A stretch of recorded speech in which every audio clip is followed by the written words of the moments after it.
Like most crews, we flew into the Kennedy Space Center about 3 days ahead of launch. We still fly these T-38 airplanes, which are absolutely fantastic. It's a great form of transportation. It's a great way for us to maintain our flying proficiency. In the hours leading up to launch, we wake up about 12 hours pre-launch. They get us all suited there. There's everybody with a bright smile on their face. Of course, Sandy Magnus right there, I'd like to recognize her. She can't be with us because she's actually on the space station right now. She's scheduled to come back on STS-119 here next month. There's our mystery crew member. I believe that was Steve Bowen back there. It was a beautiful afternoon during the walkout. As we had said, it was a 7:30 evening scheduled launch. That is not a retouch photo. That is just how breathtaking the sight was as the moon came up behind the orbiter. They got us strapped in plenty of time, and actually it was a very smooth count, no problems. We had a little glitch near the end. I think they found a door in the access arm that was unpinned. But, okay, Fergie, vehicle's in good shape, the weather's beautiful, and so on behalf of the entire shuttle launch team, good luck, Godspeed, and have a happy Thanksgiving on orbit. Kudos to your team, Mike. It's our turn to take home improvement to a new level after 10 years of International Space Station construction. Endeavour's ready to go. Copy that. Thank you, sir. Endeavour, OTC, close and lock your visors and initiate O2 flow. That is in work. All right, we'll do it. Get a quick comm check.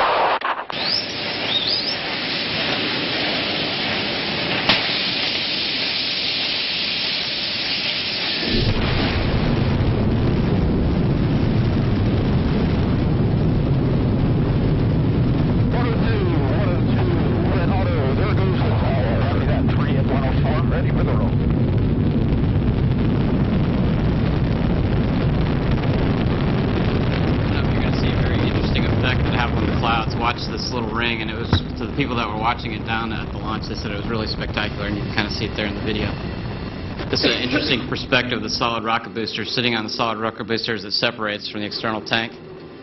And the ride, it's amazing. That occurs about 2 minutes into the launch, and it's amazing how the ride really smooths out. And now as we're continuing up to orbit, the Gs are continuing to continue. And then we hit what's called main engine cutoff, where all of a sudden you feel weightless. And here's separation right after we had that MECO main engine cutoff. And if you look at the back of the orbiter, you'll see a camera that we have installed in the aft section that's going to take some pictures of the tank, and we download those later in the day to take a look at it. Of course, once you get on orbit, you only have a few seconds to look out the window, and it's amazing. The sun comes up right away on this night launch because you see a sunrise, sunset every 90 minutes. Here the doors are coming open, and then you can see on the sides there the radiators. We got to get right into the burns for rendezvous and docking. We dock 2 days after we get up onto orbit. And we also do, on flight day 2, robotic work. You can see the arm there on the right side, and here we're repositioning the arm to look at the nose cap on the front of the orbiter. And we do inspections on both flight day 2 and then after we undock, just to make sure the vehicle's ready to come back in.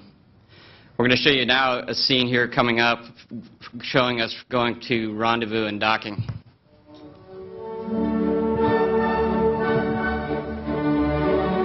Hope you like the music.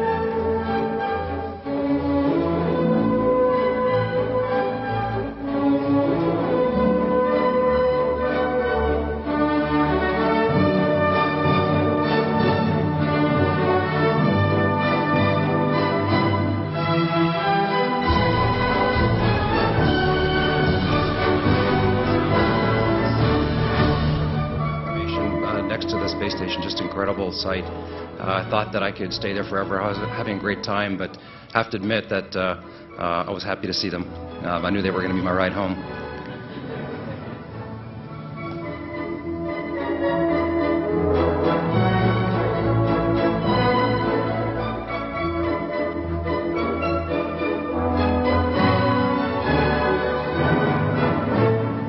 Capture license.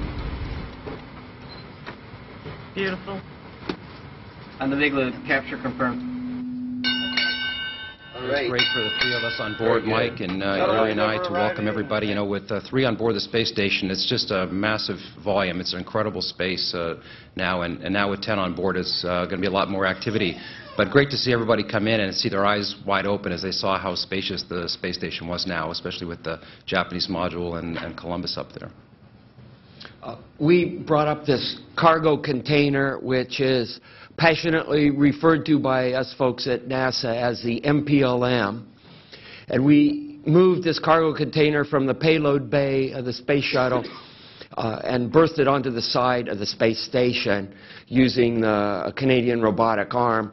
And then we could open up the hatch and start to offload all these goodies that we brought on board in this cargo container. And some of the goodies included these full-size space station racks, which are about the size of a large upright freezer, and they can weigh upwards of ½ a ton. And we can move these around just using fingertip pressure and float them into place on the space station. Now, we brought up a suite of racks which together make up our advanced life support system for space station. And this starts off with a new toilet which is plumbed into a urine processing rack. And this urine processing rack can make potable water out of, well, you can figure out what it makes potable water out of. And then we brought up a new galley rack, and then output from the urine processor rack that goes into the galley rack. So together these suite of racks make up what we call the coffee machine, because it has the uncanny ability to take yesterday's coffee and make it into today's coffee. And there's some assembly required, and as any complex piece of equipment with serial number 001, it takes a while to get it going. Here we are with some of yesterday's coffee and some of today's coffee. And this is important technology when you go out into the solar system, because it's nearly an anhydrous environment, and we're going to have to be able to take care of our water. And now on orbit we also have paperwork to do, and here we are keeping track of all these items that we have to transfer. And while Don was busy inside doing all that work with the MPLM, we had a lot of work that we had to do outside, primarily getting the solar alpha rotary joint back into operation. But before we got into tackling the SARG, our first task on EVA-1 was to go out and just move some big components that we had brought up and bring back a spare nitrogen tank. So it was, for me, it was kind of neat because I got to be on the end of the robotic arm, although most of the time I was holding this big blivet, so it kind of limited how much you could look around. But then it was time to get out onto the SARG.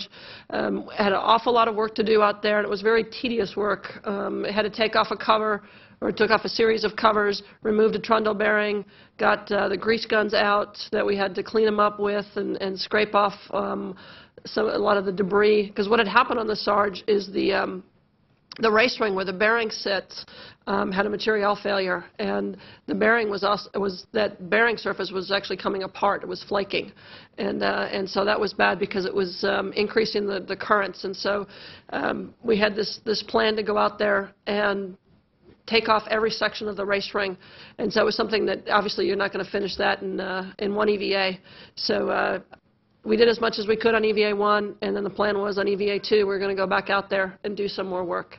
But before we did that, we had to do some prep work for the next flight, getting ready for 119, and so we just Shane got on the arm and we moved the seat of carts. Just relocated them from one side to the other so that they can get the MT all the way out on the starboard side. We also did some repair work on the arm itself. It's amazing. All this equipment, has been up there, over 10 years. We've been bringing up a lot of equipment to space station, and just like anything in your house, your car, you need to do maintenance on it. And a lot of this maintenance, are things that we just never anticipated. Very similar to, Don says when you have a one-of-a-kind, serial number 001 on the arm, then, there's things come up in orbit that you just don't anticipate. I don't think they anticipated the snares on the end of the robotic arm. That's what they use to grasp something. And that's Shane's view of, he's greasing them up and putting them back into the slots because, they managed to come out over the years. And so, lots of folks on the ground, come up with our repair plans. We work together, training in the pool, trying to get things ready so that we can go out there and do the work that we need to do. One of the things that's not always appreciated is the amount of work that the IV does on the inside of the vehicle. You can see here that's Shane and Eric carried it for the times that Shane was outside, and they just do an incredible amount. Outside, we basically do what they tell us. So that's pretty easy. Inside, they have to keep track of what we're doing, talk to the ground, keep track of our tools and all of our equipment. So on EVA-3, when Heidi and I went out again, we basically worked all day and all night and all day and all night and all day and all night again. And this was a great opportunity. You just saw sunrise outside. You can see how the color transitions as the sun comes up through the atmosphere and out to where we're in bright sunlight. As Heidi was talking about, this is the work that we did. You can see as the helmet cam gets in a little closer. On the top side, you can see the damaged ring, and you can see the speckling.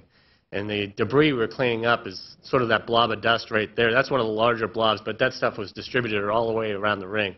So our job was to clean that up as best we could and then lubricate the surfaces so there's no more wear. And it seems to have worked out pretty well. One of the difficult things about working outside, in the MBL when you train, you kind of, I guess, cheat a little bit in the sense that gravity still has a vector to it pointing down. You can kind of keep things inside the bags when you put them there. That doesn't necessarily always work when you're packing bags to come back outside in orbit. So you'll see I just put something inside there, and soon enough it'll pop back out and I'll have to push it back in. And that's not always appreciated when we're working in the NBL. I did find, however, that working in orbit was so much easier than working in the NBL because there was no gravity. And so we came back inside after EVA-3. We still had a little bit of work to do out on the starboard sarge. And once I finished up out there on EVA-4 with Shane, there was much rejoicing. So basically on EVA-4, we went out to the port side, got Shane set up to lubricate the entire port sarge, in essence, by himself. He actually went out, we pulled some covers, he lubricated half of it. He went and installed a camera and then went back out and finished lubricating it after they rotated this port sarge.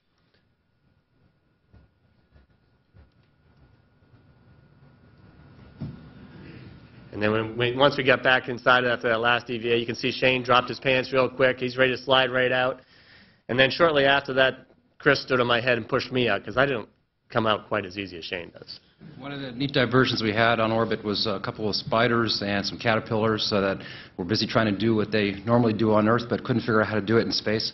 But after a couple of days, the spider figured out how to make a symmetric web, and it was pretty neat. Caught a few flies, and we're keeping track of that. Don is kind of famous for some neat science demos, and here's one where he's put an Alka-Seltzer tablet in some water, and after 6 months without any soda, I was wondering if maybe this was, Diet Coke for the future in orbit. Here's a little demo spinning something around its unstable axis, which is pretty neat. And if you thought you couldn't juggle in 0G, you can. The balls don't come back. You just have to go after them. So when we got to the space station, it's a very huge place, as you've heard mentioned, but it can also be a pretty high traffic area. So attached to node 2 here is what you're looking at. There's 5 elements attached, which is pretty amazing. So you'll see people coming out from different directions, and you'll see it looks like DC traffic here in a minute. But really spectacular place. You see Eric just working on some angular momentum, his figure skating talents there, and these are just some living in space kind of shots that we wanted to share with you. It's me riding the bike. We all try to exercise, every day. Didn't happen all the time, but we tried to do that. We had a couple of good crew shots. This is our Thanksgiving dinner shot. So we all had Thanksgiving dinner on the shuttle mid-deck with the station crew as well. There's our delicious turkey and stuffing and delightful meal that we had. You see Chris being a good astronaut playing with his food. I think he had some peanuts there. And Don, as you've already heard, is quite adventurous up there. He designed this coffee cup, he called it, the 0G coffee cup, and he and Steve here are toasting, doing a few toasts to themselves, I'm sure. So Eric here is putting a patch on, and what you're about to see is some great views out the GEM windows, which were spectacular windows that they had.